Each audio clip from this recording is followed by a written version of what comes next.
heard of it, phasers, flangers, choruses, vibratos, all these kind of pedals modulate the signal in some way and sort of change it and sort of add like a warble or something like that.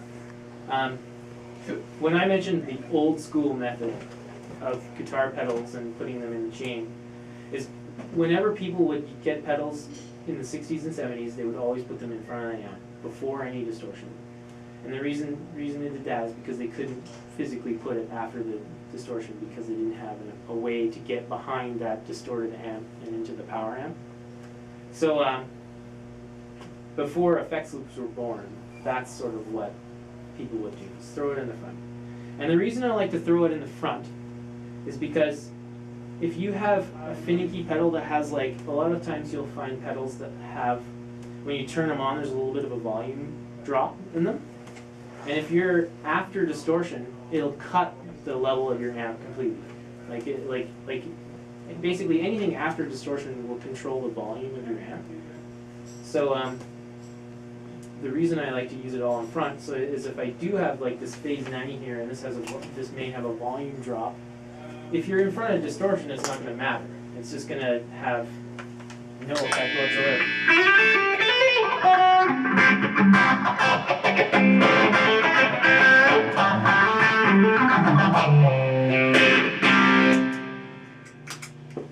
So that's sort of why I put it in front of distortion, and I have sort of another way to sort of talk about that. But let's talk basically the way they work.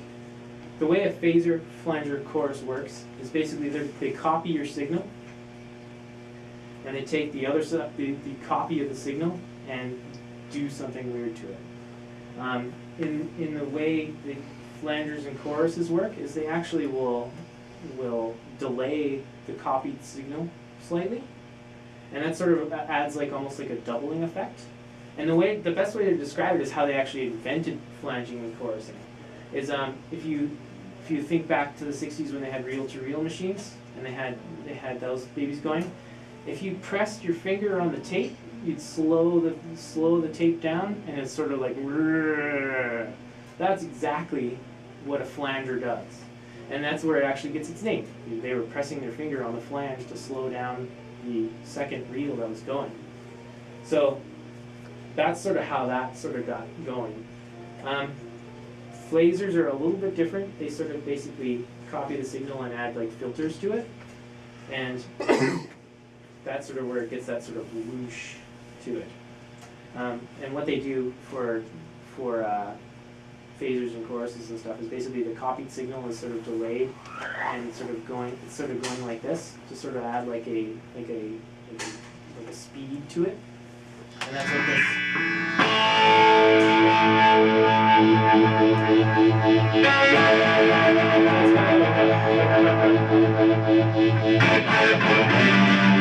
Very similar to the way a wah works. That's a phaser is a little bit different, but it's almost as if you're going ha ha ha wah. And if you don't know what a wah is, it's this little guy right here, which is like one of the very first sort of effect pedals that sort of started coming out. Basically, it's a filter in a box. Click it on, and it filters the tone to like bassy to trebly with the thick of your button. I remember I watched a documentary on this. I can't remember when it came out, but it was the Crybaby documentary. I don't know if you guys seen that, but it's really good. It's on YouTube. I believe it. Yeah, it's on YouTube still. It's I highly recommend it. It's really cool to watch. But the way I sort of use phasers is because I'm not really like a treadle kind of guy. I don't really like wah pedals. The thing with wah pedals is I need to be right at my board to use it, and I usually forget that the board is there a lot of the time. Oh, this is great. And so having a phaser, which is very similar to I can sort of have it going slow, and then it's sort of. It's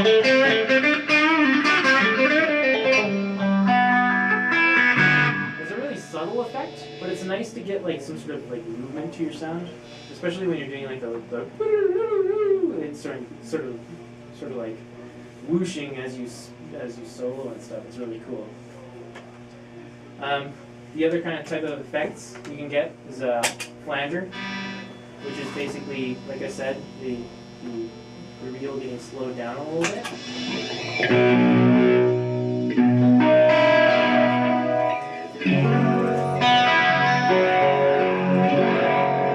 You can hear it sort of still whooshing itself. The rate is going.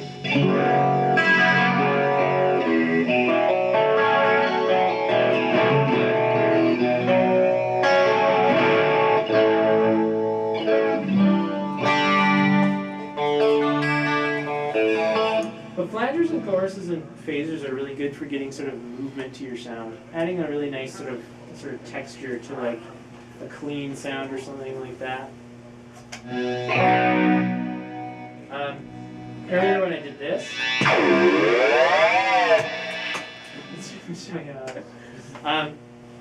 the way a flanger works is basically the delayed signal is getting delayed, so it's sort of adding that spaciousness and sort of going like this. And basically, there's a knob on the airplane flangers, which is called, I think they call it the enhance knob, which is basically the amount of times this signal is sort of repeated into itself. So that's sort of the higher it goes, so the more like pronounced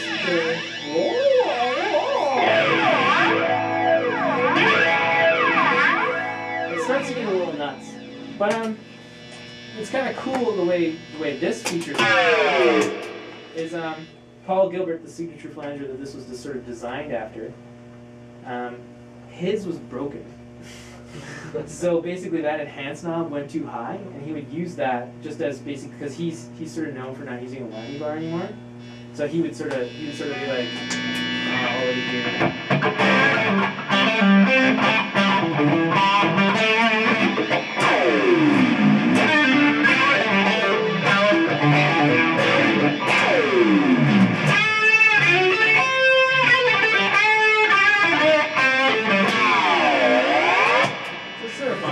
And again, you can sort of make it.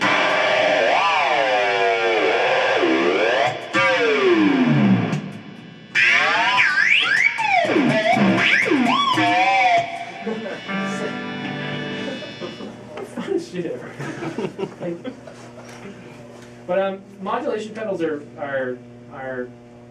like I said, a good way to get texture and stuff like that.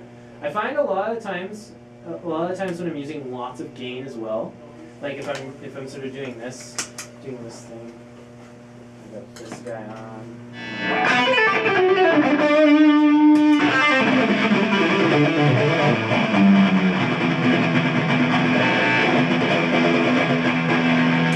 You sort of lose, like there's so much gain there that when you start clicking on pedals, it sort of loses the sort of what is the word? Sort of how pronounced the effect is. So what a lot of times I'll do is I'll have my bass distortions, and then I'll have my modulation, and then I'll have my kick it up a notch pedals, like my fuzzes and my Timmy. So basically, like I'll have.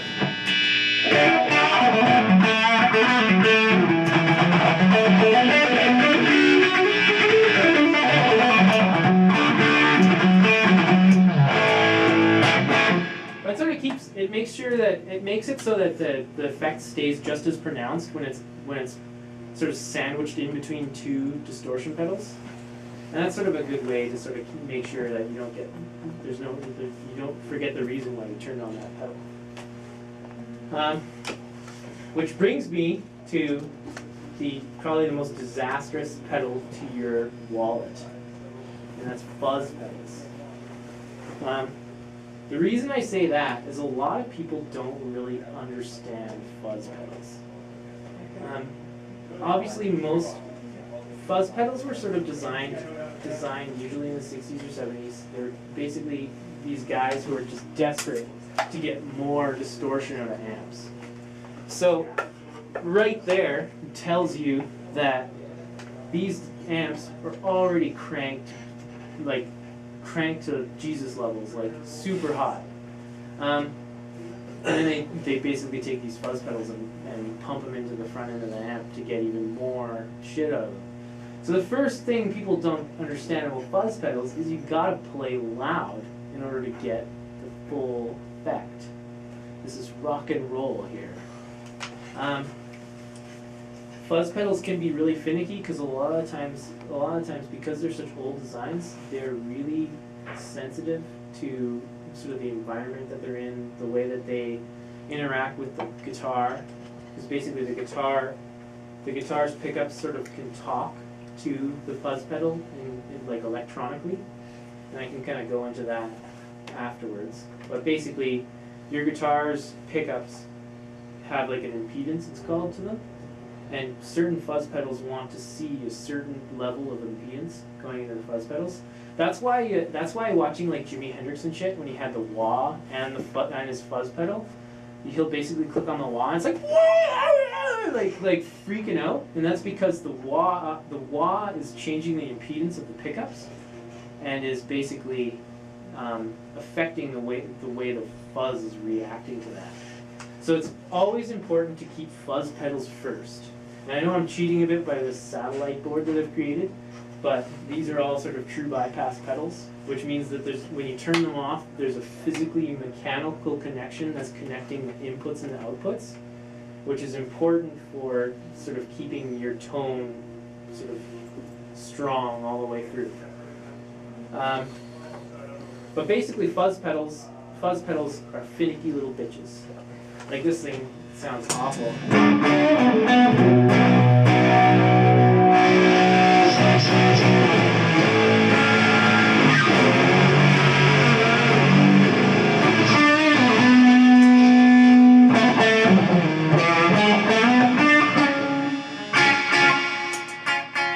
But so usually they're pretty harsh sounding. This is another fuzz pedal.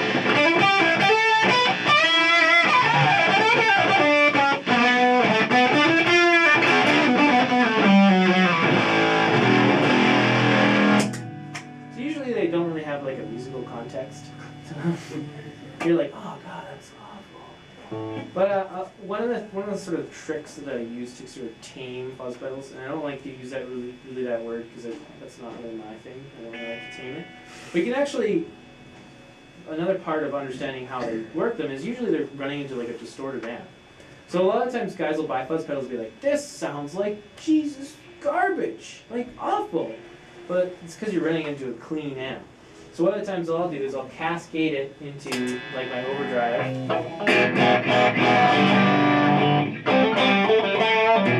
So that's like a Jimi Hendrix amount of overdrive.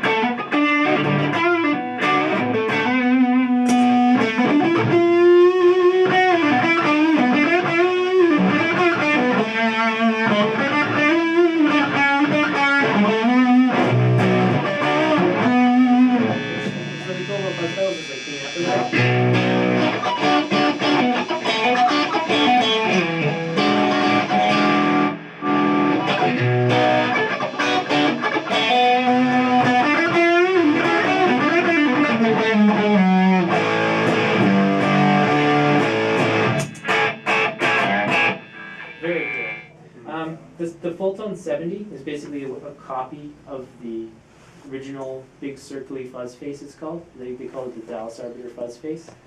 That's basically like the Jimi Hendrix pedal. He's sort of most famous for using them. This one's actually using like the transistors that sort of make it work. They're silicon, and before the 70s, the 69, which Jimi Hendrix used as well, is a red box, and that's a clone of another Dallas Arbiter when they used to use germanium transistors. Dallas Arbiter used germanium transistors in the beginning for the fuzz face circuit, and there was a huge problem with basically temperature. These germanium transistors were really sensitive to temperature, so if it was a really cold venue or a really hot venue, the fuzz would sound different. So getting back to the huge pain in the ass fuzz pedals can be, when Jimi Hendrix and a lot of other guys who used fuzz faces and other fuzzes, they would have like a pile of them that they would sort of grab out of a box and test before a venue. They'd have like a box. I know for sure Jimmy toured with like a box of 10 of them and just found the right one that sort of sounded good for the gig. And then of course you get to turn it on the next day at night or something like that, and it would be a different sound. But I mean, that's the whole fun of fuzz pedals too. I mean, a lot of times they're unpredictable. They sound like shit sometimes, but that's the game we play, you know. So that's basically fuzz pedals. The other kind of, my favorite kind of fuzz pedal is what's called an octave fuzz, which is what this guy is. Basically, an octave fuzz is a fuzz with like an octave basically in it.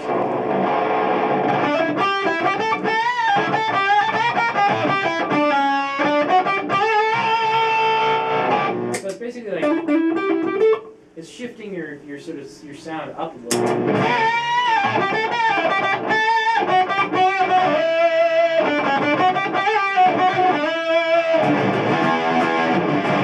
Usually they sound really bad with chords.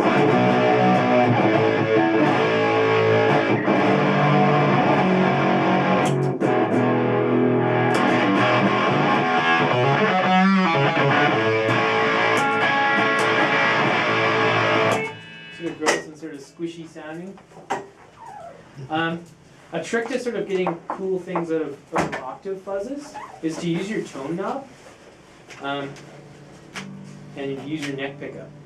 For some reason, the sort of the vibration of your strings and what's called the node of your neck pickup sort of picks up the octave better. Like you can see here.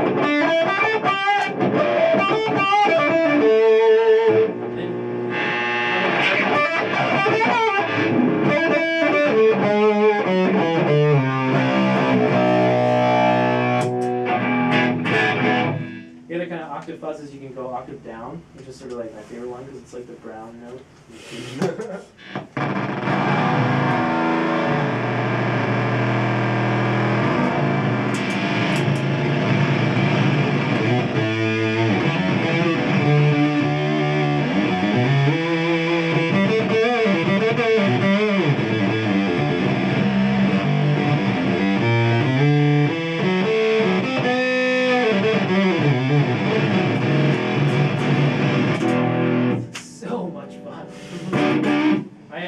I was playing with this the other day, and I don't know if you guys remember Excitebike for NES.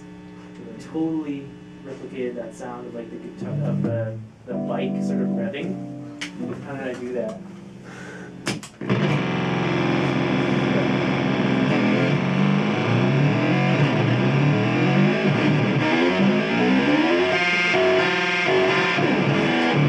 Yeah, that's awesome. I remember that sound. I mean, that's sort of my pedals of the gist. I'm not a huge, I sort of just brought this just to sort of show you guys. Compressor pedals aren't really, not really a big fan of compressor pedals for guitar. Is that the gray one there? The red one here. A compressor pedal basically is a subtle pedal, which is basically why I don't like it. Compression is basically taking your sine wave that's going through the air and squishing it so that your highs are higher and your lows are lower, or whatever. It's basically equalizing your tone. So guys who use a lot of chords with basically bass notes and treble notes, you can sort of get like a more even sound.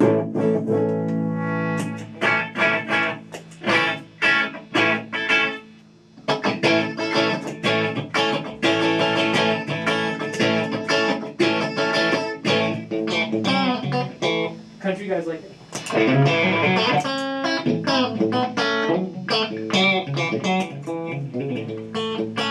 See, it's sort of like a subtle sort of.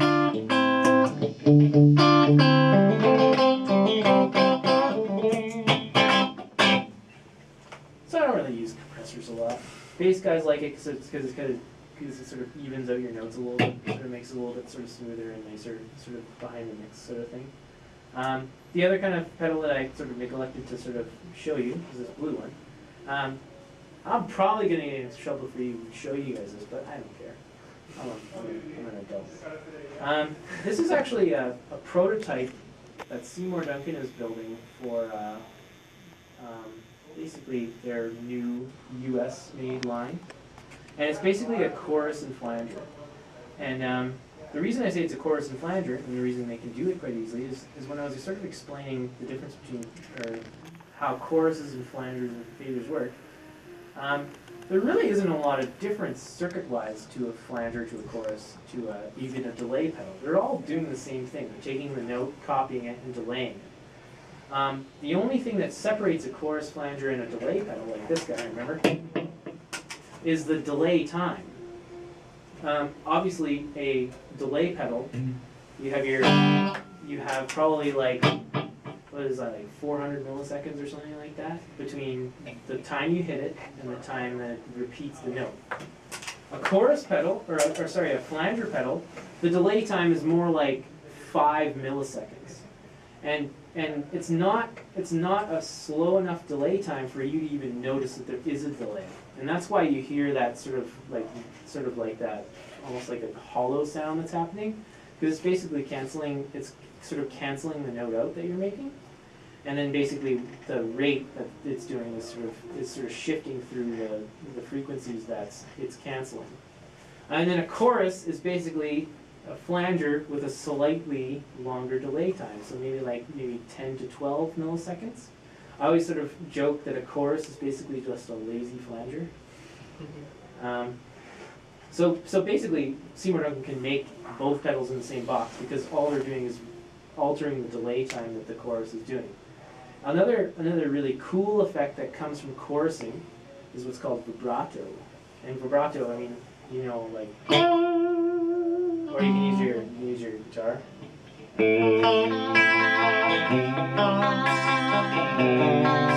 But it's basically just literally pitch bending the note. Vibrato is basically a chorus with no dry signal left. Because remember I was saying it basically takes your dry signal and copies it and delays it. Basically a vibrato is taking away the dry signal and just leaving the wet signal. So you get sort of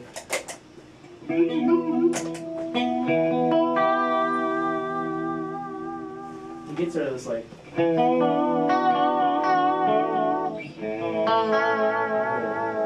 of like a C6 sort of sound.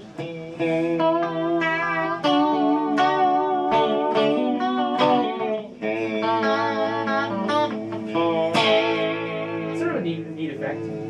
Boss did what's called a VB2, which is really expensive to buy used now because it's discontinued. So it does this thing really well.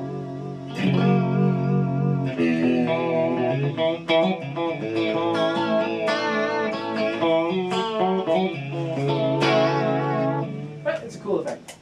I really like it. This is like my satellite board, which I call that, but I don't actually use any of these pedals regularly. It's just basically something I'll plug in to sort of have fun at home with, or recording or something like that. When you feel like you need more pedals, obviously that's not enough sometimes. Sometimes I'll be honest, like with my pedals. First, I find the louder I play, the less pedals I use. I don't know what in my brain does that, but I guess just there's so much going on when you're playing loud. I just find the less need for pedals. Maybe I'll add one or two just for different flavors and stuff. But at home, you're like, oh my god, click it all. So, I mean, that's sort of the banes of being a non-gaming musician. But back to the tuner. The reason I put the tuner after all the distortions is sort of like a live thing. A lot of guys will be like, oh, well, you should put the tuner in front because you need to have all these distortion pedals off before you tune. Which is true, yes, for sure. But the reason I put the tuner last is a lot of times when I'm doing my super exaggerated soloing, I'll have like the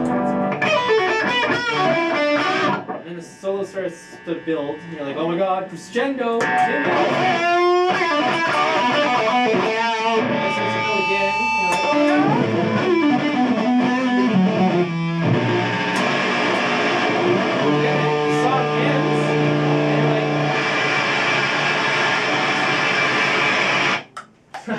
So rather than turn off the volume, like, because if you had the tuner in front, all these pedals are still going to be on. So like that was basically me turning the volume on. So it sort of kills the mood if you quick stop the song on like when you do the, I can't think of the type of ending it is on a song, but when you just stop completely, it loses the mojo. So having the tuner last basically allows yourself to reset all your pedals to clean again, in between songs, tune, and then you're back to square one. What did you call that one again? A tuner. So basically, this is basically like a pedal tuner. So you hit it, and your clean signal goes through.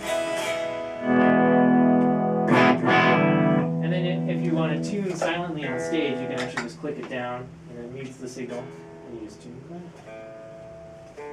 A must-have for any musician.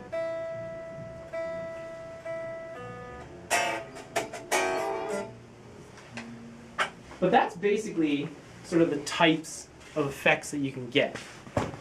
Like, I mean, there are other types of effects that are sort of in play. There's like a rotary speaker simulator pedals that you can get. I think the RotoChoir is an example of that. Basically, I don't know if you guys are familiar with Leslie speakers. I used to use them on Hammond organs. Basically, the simplest way to explain what a Leslie is a speaker in a box that's going in circles. So it basically adds like the speaker is like going like this, and it changes the sound as you are in the room. So a Leslie pedal is basically simulating that. And I think that's it for really what the pedals are. I mean, I sort of went through this just because I know some of you don't know anything about pedals, which is